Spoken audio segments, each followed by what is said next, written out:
Hello, dear viewers, ladies and gentlemen. This is ETV World English News with me, Shifara Olago. And please do stay with us as I take you through our selected brief updates for the hour. But first, the top stories. Germany is keen to strengthen its ties with Ethiopia.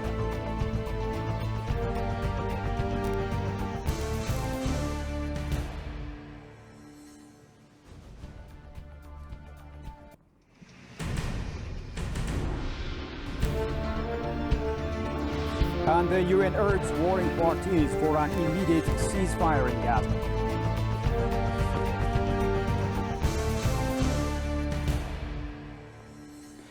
Now, President Joe Biden has bestowed the National Medal of Science upon the Ethiopian-born distinguished professor of plant breeding and genetics, Gabisa Ejeta, for his outstanding contributions to the science of plant genetics.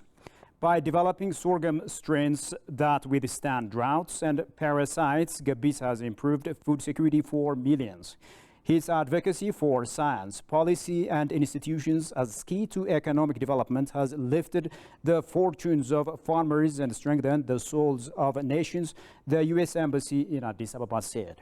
The National Medal of Science is the highest recognition the United States confers upon scientists.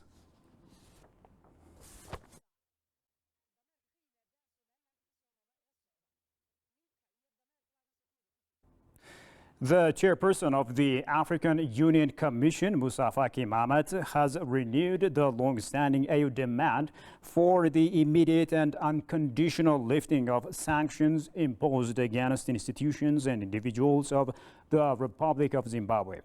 In an official statement, the chairperson said he acknowledged subsequent engagements with the European Union through political dialogue as encouraging. In this regard, the chairperson encourages all parties to continue dialogue with the view to ending all remaining sanctions against Zimbabwe. The chair, however, remains extremely concerned by the negative impact the sanctions continue to have on Zimbabwe's socio-economic development amid current global food and energy crisis, including post-COVID-19 recovery efforts, the statement noted.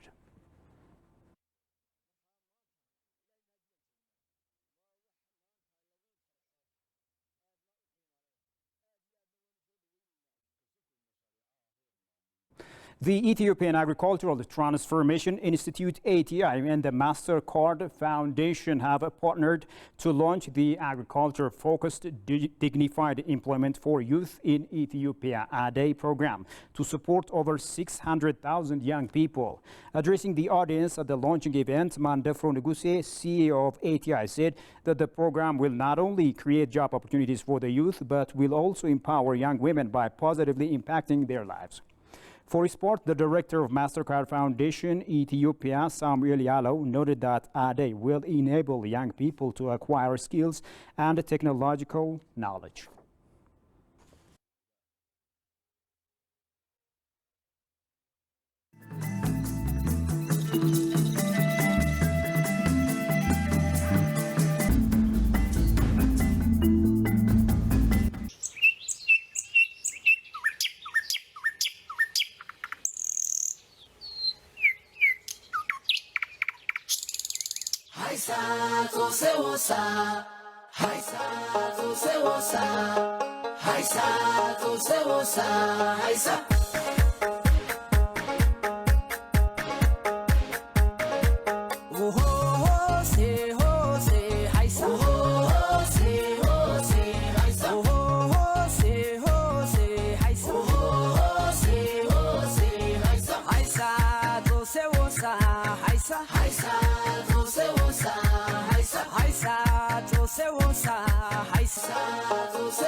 Welcome back. Now, Germany is desirous to further strengthen its economic cooperation with Ethiopia and ready to share its experience to bring peace.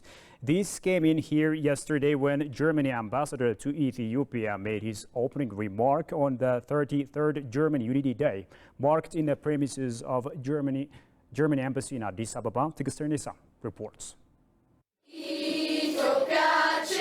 In the presence of senior government officials, civil society, and members of the diplomatic community, Germany Embassy here in Addis Ababa has marked the celebration of the 33rd Germany Unity Day. Speaking on the occasion, Germany Ambassador to Ethiopia, Stefan Orr, said the economic ties between the two countries are solid but not good enough. The ambassador went on saying that multilateralism is the bedrock of global peace and prosperity. He underlined that his country welcomes African Union membership to G20. Furthermore, Ambassador Orr commended the Ethiopian government's commitment to continuing and intensifying its political and economic reforms. Reunification of the two parts of Germany has repercussions in Ethiopia as well. The wind of change has also blown away socialism in Ethiopia. Today, we are encouraged to see that after the conflict in North Ethiopia, the Ethiopian government is committed to continuing and intensifying its political and economic reforms. We are encouraged to hear that the Ethiopian government is looking for political dialogue and to solutions to past and present solutions. Almost a year after the signing of the cessation of hostility agreement of Pretoria, we call on the parties to implement fully the agreement. We are encouraged to see the commitment of the Ethiopian government to establish a credible transitional justice mechanism respecting international standards and bringing justice to the victims of severe crimes and gross human rights violations during the conflict.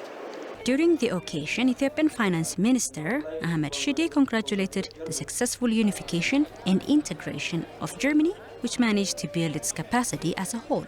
And I would like to congratulate Germans for a very successful unification, reintegration, which has managed to build the capacity of Germany as a whole in terms of building strong democratic institutions based on national unity, cohesive society, and advanced economic development, which become a very important pillar for the European unity and for the global development.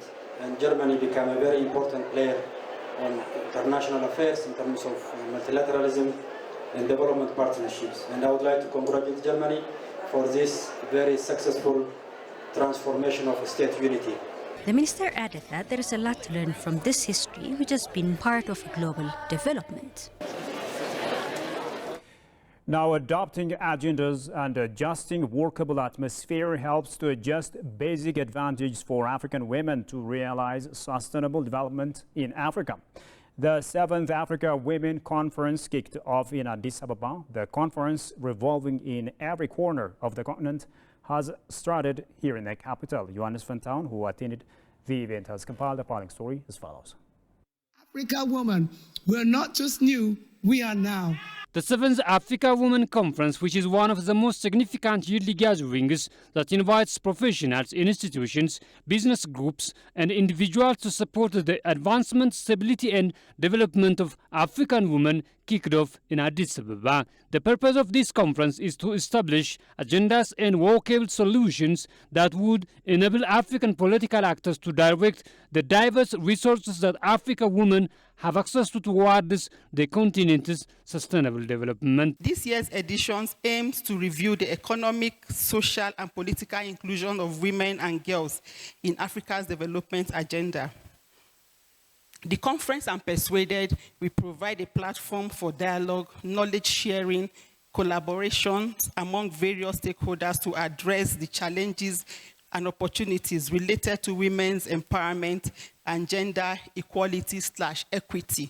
Enhancing capacity, safeguarding opportunities for women's participation in widowhood practice and inheritance rights, economic and social implications for leadership in Africa, and furthermore, advancing Africa's economic growth through women's digital skill and innovation are issues to be discussed in the conference. The World Economic Forum in 2023 estimates that it will take about 169 years to achieve global economic parity. and 162 years for political parity of women. Now, only 9 countries have closed at least 80% of their gap. Namibia, Morocco, Rwanda and Gambia were the host countries of the African Women Conferences. This year's conference will be hosted for 3 days in the home of the African Union headquarters. And finally, the United Nations Secretary General Antonio Guterres has urged warring parties for an immediate ceasefire in the Gaza Strip. Meanwhile, the United Nations Relief and Works Agency for Palestine Refugees has warned it could stop its operation in Gaza as soon as tonight without fuel. We have produced the following story from BBC News. There are growing calls for a humanitarian pause in the fighting between Israel and Hamas so that adequate aid can be let into Gaza. At the UN, the Secretary General Antonio Guterres said the bombardment and blockade of Gaza violated the international law, as did the use of civilians as human shield by Hamas. I'm deeply concerned about the clear violations of international humanitarian law that we are witnessing in Gaza. Let me be clear, no party to an armed conflict is above international humanitarian law. Medics use their phones to light the way as a patient arrives, as there is no fuel for generators and they are overwhelmed by casualties. Israel has banned fuel from entering the territory, saying Hamas, designated as a terrorist group by many Western governments, including the UK, may use it for military purposes. The United Nations Relief and Work Agency for Palestine Refugees has warned it could stop its operation in Gaza as soon as tonight without fuel. If we do not get more fuel into Gaza, we as UNRWA, the largest aid agency in Gaza, will not be able to carry out any humanitarian operations. Diplomatic efforts continue now. International calls are mounting for humanitarian pause in fighting, with the US proposing a temporary lull in hostilities short of a formal ceasefire. Well, the viewers, that's all the news there is for now. Thanks a lot for watching us. Bye-bye.